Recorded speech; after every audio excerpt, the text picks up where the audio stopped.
छत्रपती शिवाजी महाराजांची पहिली राजधानी राजगड। आता या राजगडाच्या पायथ्याशी सतीचा माळ हा भाग आहे।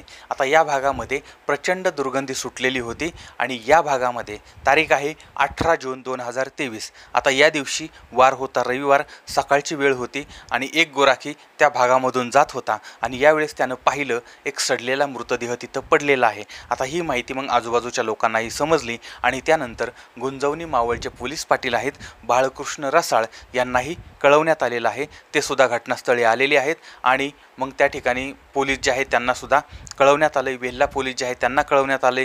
पोलीस त्या ठिकाणी पोहोचलेले आहेत। आता या ठिकाणी एका तरुणीचा मृतदेह पडलेला होता। नंतर मग त्या पोलिसांनी ग्रामस्थांच्या मदतीनं हा मृतदेह थोडासा बाजूला काढला। आता साधारण आठवड्यापूर्वी हा मृत्यू झालेला असावा असं प्रथमदर्शनी वाटत होतं।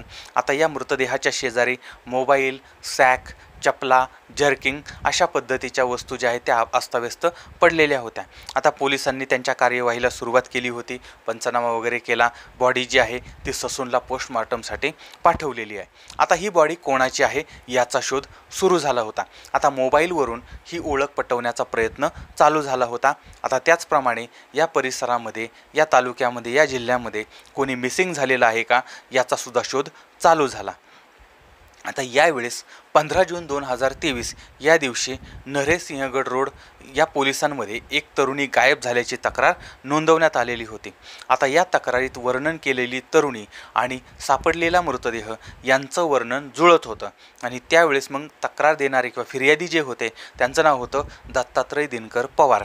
ते राहणार होते सहकार महर्षी शंकरराव कोल्हे साखर कारखाना कॉलनी, सहजानंद नगर, तालुका कोपरगाव, जिल्हा अहमदनगर। तर आता यांनी फिर्याद दिली होती त्यामुळे यांना ही माहिती सगळी देण्यात आली आणि मग फिर्यादी जे आहेत त्यांनी तो मृतदेह पाहिला आणि हा मृतदेह आपली मुलगी दर्शना पवार हिचा असल्याचं त्यांनी सांगितलं।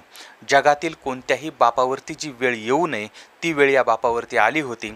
दर्शना ही केवळ यांची मुलगी नाही तर त्यांचा ती अभिमान होती, स्वाभिमान होती आणि त्यांच्या काळजाचं काळीज पान होती। आता ही दर्शना एक सामान्य मुलगी नव्हती तर नुकत्याच झालेल्या स्पर्धा परीक्षेमध्ये तिनं घवघवीत यश मिळवलेलं होतं। वन परिक्षेत्र अधिकारी म्हणून तिची निवड झालेली होती। नगरमध्ये तिच्या अभिनंदनाचे बॅनर लागलेले होते आणि या सर्वत्र तिच्या म्हणजे कार्याचं, कर्तृत्वाचं कौतुक केलं जात होतं। तिचा सत्कार होत होता। पुण्यातील सदाशिवपेठ या ठिकाणचं एक नामवंत अकॅडमी आहे स्पॉटलाईट अकॅडमी, तर याच्या वतीनं या दर्शनाचा सत्कार होणार होता। तारीख आहे 10 जून 2023 या दिवशी पुण्यातील टिळक रोडवरील न्यू इंग्लिश स्कूल या ठिकाणचं गणेश सभागृह आहे। या ठिकाणी दर्शनाचा सत्कार सोहळा पार पाडला होता, तिचं कौतुक करण्यात आलं होतं आणि यानंतर दर्शना तिच्या मैत्रिणीकडे नरे या ठिकाणी गेली होती आणि यानंतर तिचा मित्र राहुल हंडोरे याच्याबरोबर, हा नाशिकचा राहणारा आहे, नाशिक या ठिकाणचं सिन्नर तालुक्यातील शहावाडी हा जो भाग आहे त्या भागामध्ये राहणारा हा तरुण होता आणि त्याचं BSc झालेलं होतं। सध्या हा MPSCचा अभ्यास करत होता। एका सामान्य परिवारातला सामान्य शेतकऱ्याचा मुलगा होता आणि याच म्हणजे हा जे गाव आहे त्याच गावामध्ये दर्शनाचे सुद्धा नातेवाईक होते आणि यामुळे दर्शना आणि राहुल यांच्यामध्ये ओळख होती, मैत्री होती आणि हे दोघंही 12 जून 2023ला रविवारी सकाळी दुचाकीवरती राजगडाच्या पायथ्याशी आले आणि तिथून गड चढायला सुरुवात झाली आणि यानंतर काही तासांनी म्हणजे साधारण 10च्या सुमारास राहुल जो आहे तो एकटाच माघारी आला आणि तिथून निघून गेला। आता हे नंतर त्या भागातले जे CCTV फुटेज होते त्याच्यामधून समोर आलेलं होतं। तर अशी माहिती काही माध्यमातून सुद्धा समोर आली होती। आता याच्यानंतर राहुल फरार झाला होता, तो फरारच होता। आता त्याचं शेवटचं लोकेशन कात्रजचं होतं आणि नंतर नवी दिल्ली या ठिकाणी तो ट्रेस झाला होता आणि नंतर तो कोलकाता या ठिकाणी आहे असं दाखवत होतं। आता सध्या पोलिसांची 5 किंवा त्यापेक्षा जास्त पथकं जी आहेत ते राहुलच्या मागावरती आहेत। कदाचित हा व्हिडिओ तुमच्यापर्यंत येईपर्यंत पोलिसांनी त्या संशयिताला ताब्यात घेतलेलं असेल। आता एका बाजूला हा सगळा प्रकार घडत होता, आता दुसऱ्या बाजूला दर्शना ही सत्कारासाठी नगरवरून पुण्याला आलेली होती। तिचा सत्कार झालेला होता, मैत्रिणीकडे गेली होती आणि 11 जूनच्या दुपारपर्यंत म्हणजे 4 वाजेपर्यंत ही जी तरुणी आहे ती तरुणी आपल्या घरच्यांच्या संपर्कामध्ये होती आणि त्यानंतर दुसऱ्या दिवशी घरच्यांनी तिच्याशी संपर्क करण्याचा प्रयत्न केला आणि संपर्क काही झाला नाही. त्यानंतर मग वडिलांनी तिचा जो क्लास आहे म्हणजे तिची अकॅडमी आहे त्यांच्याशी संपर्क साधला.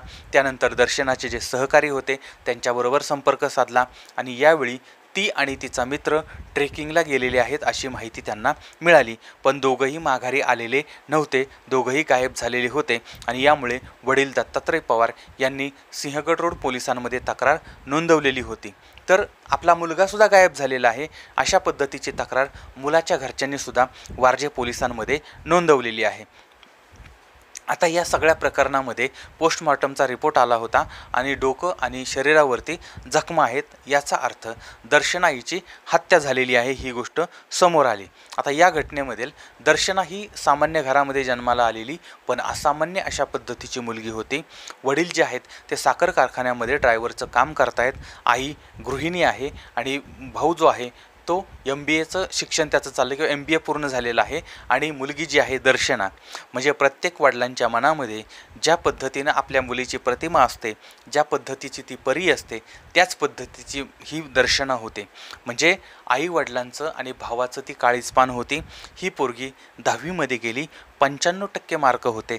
12वीमध्ये तिला 98% मार्क होते आणि आईवडिलांची कॉलर एकदम ताठ होती. एक ड्रायव्हिंग करणाऱ्या वडिलांची मुलगी आणि मुलगा म्हणजे दोघंही भाऊ बहीण प्रचंड हुशार आहेत. आता ही मुलगी जी आहे ती शारदा इंग्लिश मीडियम स्कूल आहे त्या ठिकाणी तिनं प्राथमिक शिक्षण पूर्ण केलं, माध्यमिक शिक्षण पूर्ण केलं. त्यानंतर SSGM कॉलेज जे आहे कोपरगाव या ठिकाणी तिने पदवी घेतली.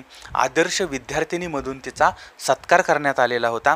पुणे विद्यापीठामध्ये पदव्युत्तर पदवी तिनं घेतली होती आणि पहिल्या 5 क्रमांकामध्ये ती घेतली होती. आता स्पर्धा परीक्षेमध्ये सुद्धा तिचा अव्वल क्रमांक आलेला होता. म्हणजे अशा पद्धतीची अत्यंत हुशार आणि अत्यंत कष्टाळू अशी ही मुलगी होती आणि या मुलीला आपल्या आईवडिलांच्या मेहनतीची कष्टाची जाण होती, वास्तवाचं भान होतं. पण याच मुलीची हत्या करण्यात आलेली आहे. आता ही हत्या कोणी केली, का केली आणि कशी केली याबाबत आत्तापर्यंत तुम्ही जी माहिती ऐकली त्यावरून ही हत्या कोणी केली आणि कशी केली हे तर लक्षात आलेलंच असेल. पण जोपर्यंत आपल्याला अधिकृतपणे पोलिसांकडून ती माहिती मिळत नाही तोपर्यंत याच्यावरती जास्त बोलणं योग्य नाही. त्यामुळे आता जोपर्यंत हा संशय सापडत नाही तोपर्यंत त्याच्यावरती आपल्याला काही सांगता येणार नाही. त्यामुळे तो सापडल्यानंतर जे काही समोर येईल त्याच्याबद्दल पण आपण नंतर बोलूया. आता जी माहिती आत्तापर्यंत समोर आली ती मी तुमच्यासमोर मांडलेली आहे. कदाचित या माहितीबद्दल म्हणजे जी माहिती मी तुम्हाला दिली त्याच्यामध्ये काही वेगळी माहिती किंवा काही बदल पण संभवतो, बदल होण्याची शक्यता आहे. आता या घटनेचे जे काही अपडेट असेल ते अपडेट त्यावेळेस आपण पाहूया. आता अनेकांनी मेसेज केला होता की या घटनेबद्दलची माहिती त्यांना पाहिजे, त्यासाठी मी हे सांगण्याचा प्रयत्न केलेला आहे. बरं, आता याबद्दलची अधिक माहिती तुमच्याकडे असेल तर तीसुद्धा तुम्ही मला जरूर कळवा. पुन्हा भेटूया पुढच्या भागामध्ये. तोपर्यंत धन्यवाद.